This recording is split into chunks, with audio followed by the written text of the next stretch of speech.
Votre fidélité et un voyage de solidarité en Israël. Il est organisé par l'association Action Avocat et nous sommes en ligne avec la présidente de l'association, Déborah Journeau. Bonjour. Bonjour Ilana. Merci beaucoup d'être avec nous, Déborah, ce matin sur Radio J. Alors, vous allez partir dans quelques jours en Israël, effectivement, un nouveau voyage là-bas. Est-ce que vous pouvez nous expliquer en quoi il consiste exactement ? Alors, ce voyage, comme vous l'avez bien dit, c'est le deuxième voyage. Donc, c'est Action Avocat un an plus tard en Israël pour faire le bilan de nos actions et les perspectives à mettre en place, les points qui nous a manqué, les contacts qui nous a manqué, la fluidité qui nous a manqué. Donc, nous allons rencontrer essentiellement, évidemment, des avocats, le monde juridique. Nous allons rencontrer un juge de la Cour suprême, un procureur militaire et également des présidents d'universités et des personnes qui sont en charge de la lutte contre le boycott et de la lutte contre la désinformation, puisque ça fait partie vraiment du panel de notre activité, à savoir lutter contre la désinformation, ce narratif qui vient présenter Israël et par conséquent les Juifs comme des génocidaires, comme un pays d'apartheid, etc.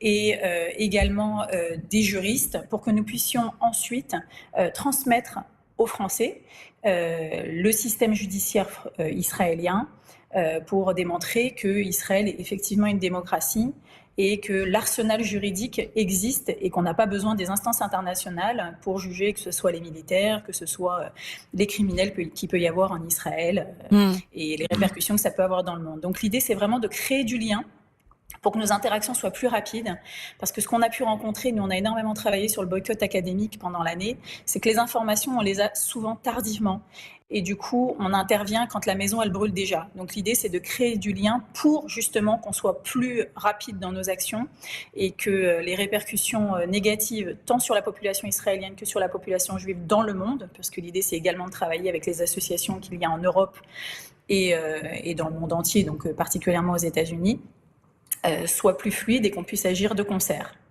Alors, est-ce qu'on peut revenir sur toutes les actions, alors peut-être pas toutes les actions, mais les actions principales que vous avez menées en 2024 ? C'est vrai, il y a eu beaucoup de choses autour de la lutte contre l'antisémitisme, mais aussi au soutien des otages et des familles d'otages.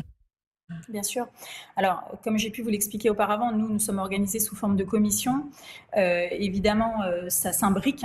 Là, en préparant ma présentation pour le barreau d'Israël, je me rends compte que tout s'imbrique. Alors, on a fait énormément de choses pour les otages, des rassemblements de soutien aux familles d'otages pour appeler à la libération des otages.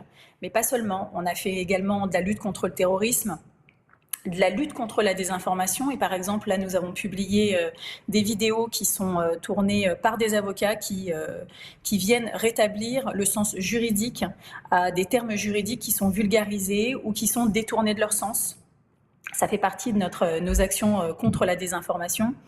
Nous avons fait énormément d'actions dans la lutte contre l'antisémitisme, évidemment. Et puis, le gros de notre action sur l'année, et c'est pour ça qu'on va rencontrer l'Université de Tel Aviv et l'Université de Jérusalem, leurs présidents, des professeurs de droit constitutionnel. On a travaillé énormément sur le boycott académique et le boycott commercial.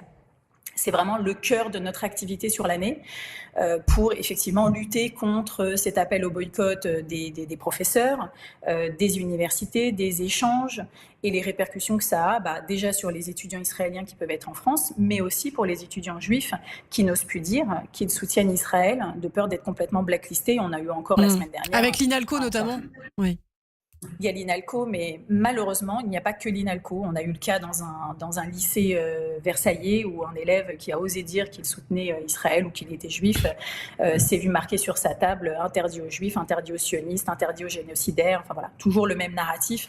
Donc vraiment, notre objectif à nous, c'est de travailler sur ces questions-là pour que les étudiants juifs de France, notamment, parce que c'est pas que notre seule activité, puissent étudier sereinement, sans que toutes ces problématiques et ces narratifs totalement mensongers viennent polluer leurs études et la sérénité des études de nos étudiants.